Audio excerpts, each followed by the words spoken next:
Hi friends, it's Carly and I'm back again with another review. So I combed the comments. I had lots of great ones on my last video, but I did not see any particular requests before filming this as to which figure you guys would like to see me talk about next in our Deadpool Strong Guy Bath series. So I went ahead and chose for myself that we need to take a look at a supervillain. So today we're going to be talking about Black Tom Cassidy. So Black Tom is a pretty interesting character. He is Irish, and the black in Black Tom refers to the term in Ireland for someone who has very dark black hair. I read about the term just to see if there were any connotations to it, and there really aren't. It's pretty ambiguous. There aren't a lot of dark-haired people, even fewer really dark-complected people there, so it really does just refer to people who are Irish and have dark black hair. Black Tom does. And if you remember, in Deadpool 2, the Ryan Reynolds movie, Black Tom appears in the icebox and sort of just beats them up.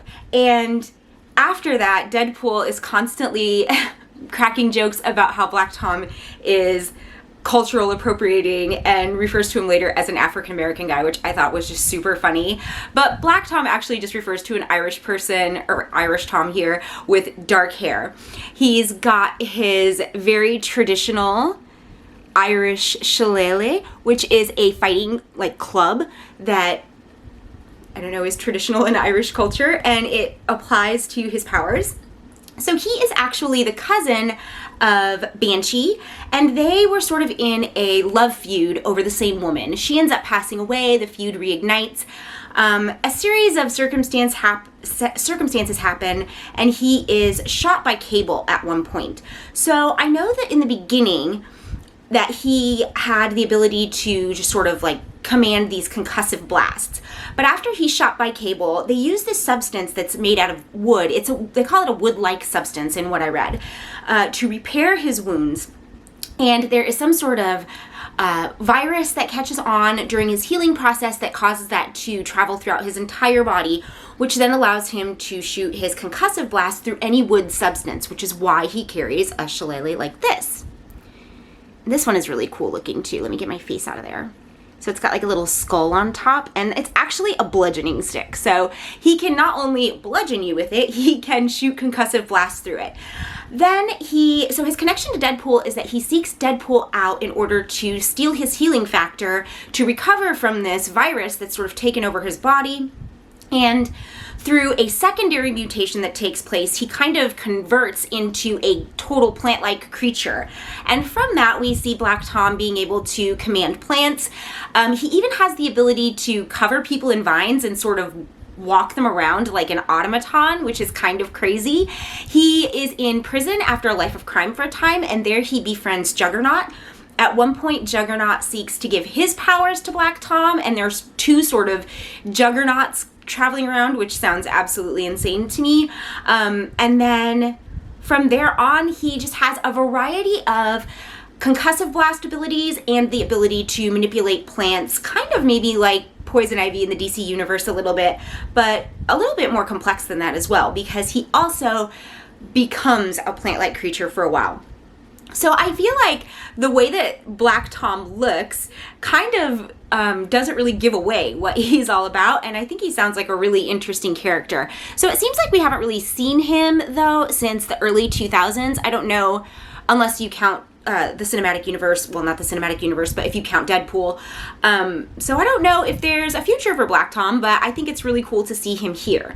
So this is sort of one of his original costume looks. He also, I saw in early iterations in the 70s when he was first introduced, had just a purple bodysuit with nothing on it. I tried to find out what the origin of this sort of winged cross is, and it seems to be of unknown origin. So if anybody knows what that might refer to or relate to, please share that in the comments. I'm interested to know.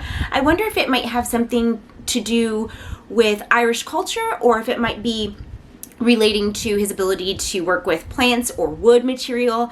I think it must have some sort of meaning. Usually these things aren't arbitrary, and if they didn't mention it, it seems like something we should be able to research and pick up on. So if you guys know, share that in the comments below.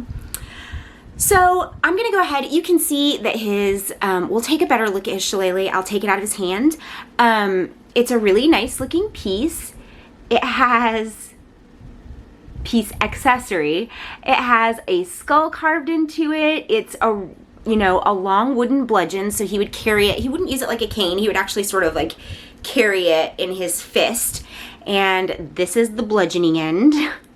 But he would also be able to use it almost like a magic wand and just shoot concussive blasts through it. So it's a really neat accessory. It's a really knotty stick. So it's kind of cool. It probably allows him to use that concussive, like that redirection of concussive blasts in a lot of different ways. So I like this accessory. It's sturdy as it needs to be. I wouldn't say it's the most sturdy accessory I've ever messed with before, but it's not flimsy by any stretch. So I feel like this is a good one. And that is the only accessory that he comes with. So as we get into looking closer at Tom himself, before we get into the points of articulation, I have to be 100% honest.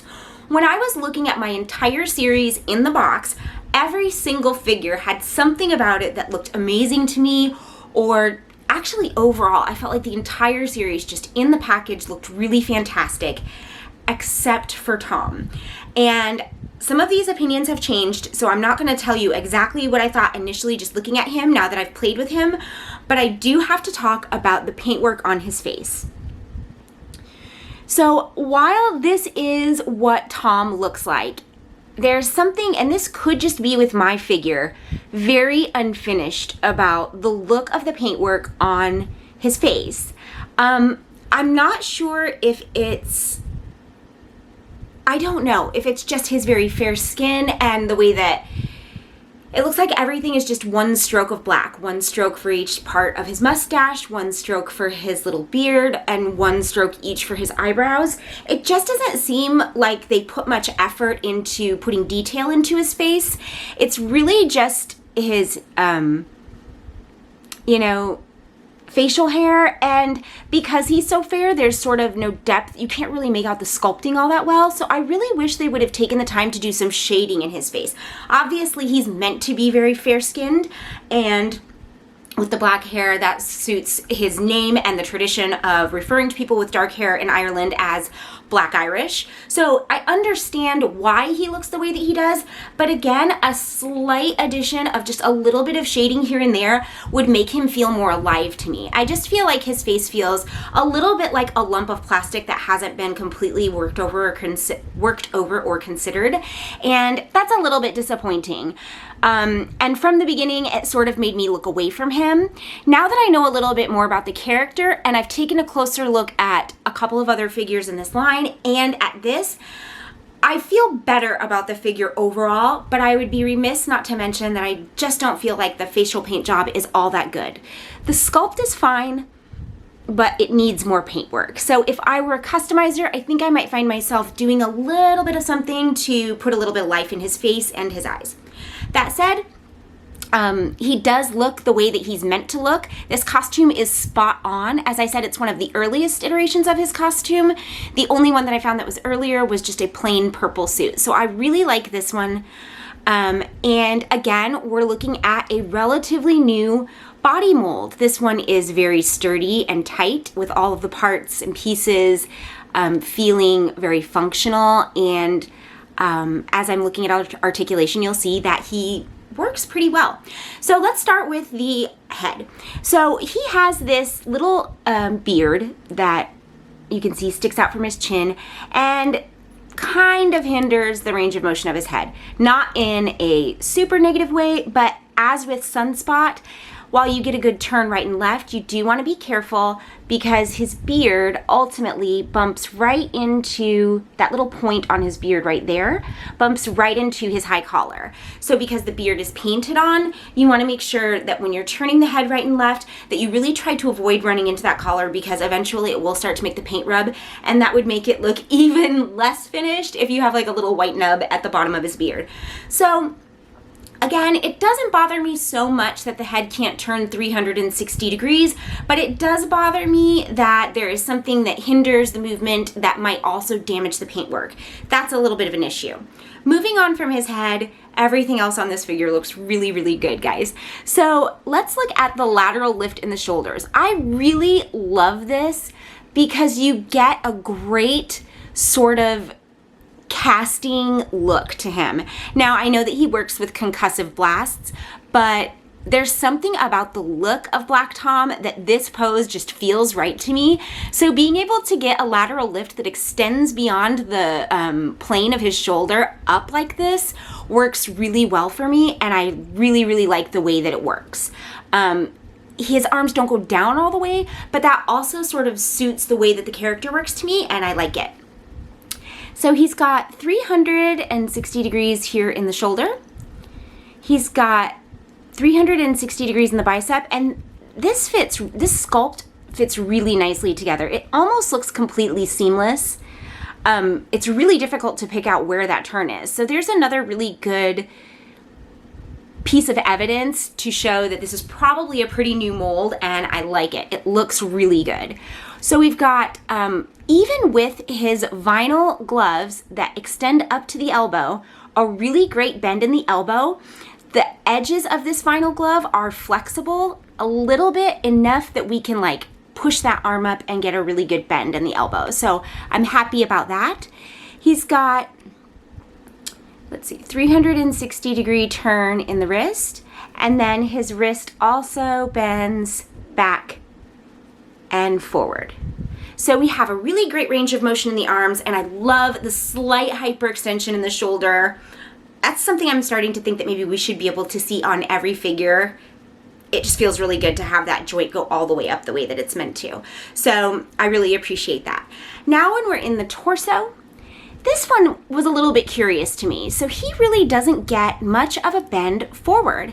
And I sort of thought that maybe something was bumping. I was wondering if there was vinyl that I wasn't seeing or something, but there's not. He just doesn't really bow very far. So that's a little unusual to me, but he does get a good bend back.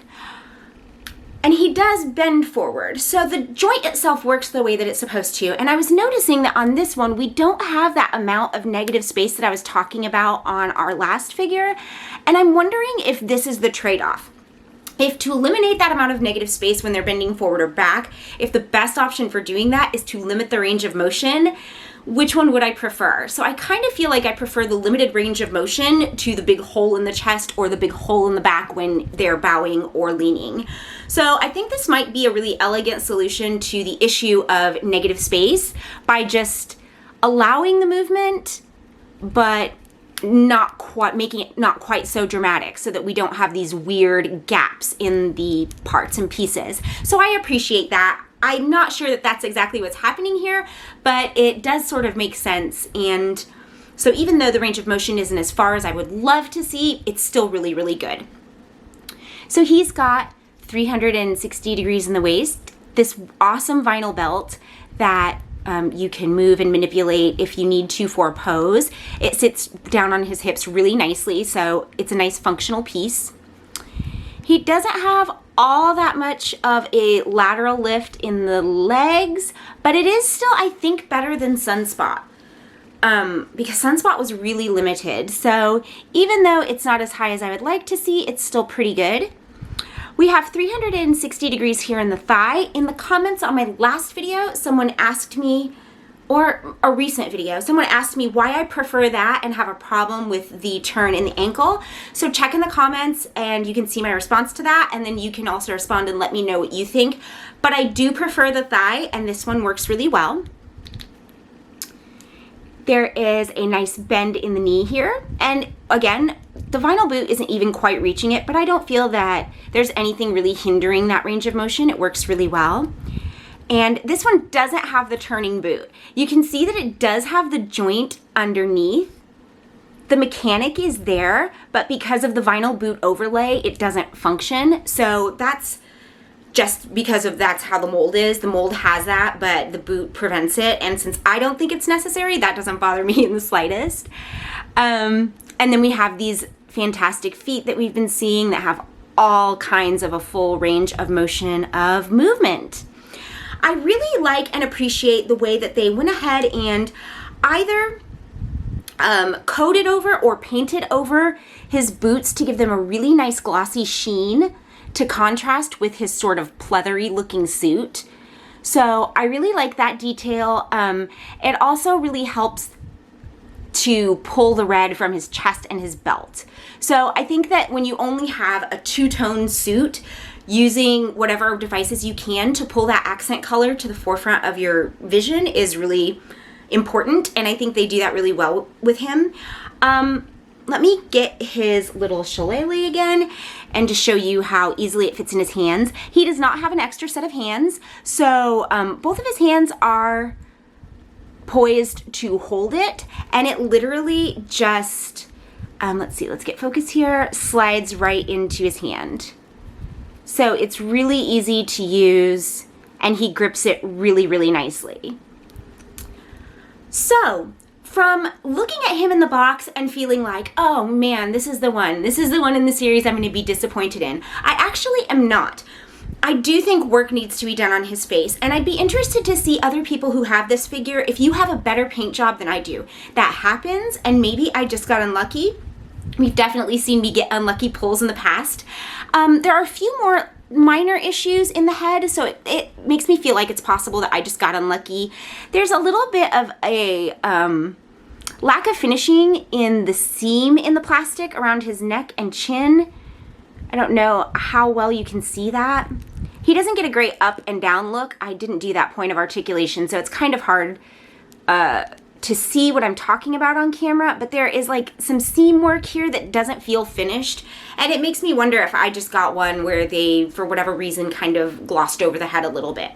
But at the end of the day, from a distance on the shelf, he's good looking, and as a villain, I feel like he works really well. So I'm really happy with this figure. I like the accessory that he came with. I like his storyline. I love the way that he's crossed paths with Deadpool, trying to steal his healing factor, and I love the idea of his secondary sort of evolution in his mutation. He's a fun-sounding character, and it's always good to have a new villain to work with, and I love when there are cultural elements brought into it. So the Irish culture being sort of worked into his character is really cool for me. I can't wait to get to know more about him. So that is Black Tom Cassidy. He's not perfect, but he's really good. And again, we're still seeing these great new molds that are functional, that all the parts work on. We're seeing better use of vinyl that doesn't obstruct movement, and some new ways in which vinyl is obstructing movement, even though I don't think this movement is really necessary. So if you have got this figure, let me know what you guys think of it. Let me know in the comments if you have a request for the next video for me to review. I still have 2 Deadpools. If you guys want to see one of those, or if you want me to save them for last, let me know in the comments. And make sure that you are subscribed and have your notification bell turned on, because I'm going to be making an announcement this week about something new that I'm bringing, and hopefully you guys really like it. I need your feedback, so make sure to have your notification bell turned on so you find out. Thank you guys so much for watching, and I will be back the day after tomorrow with another video. Let me know what you want to see and I will do it. Thanks, friends. Bye.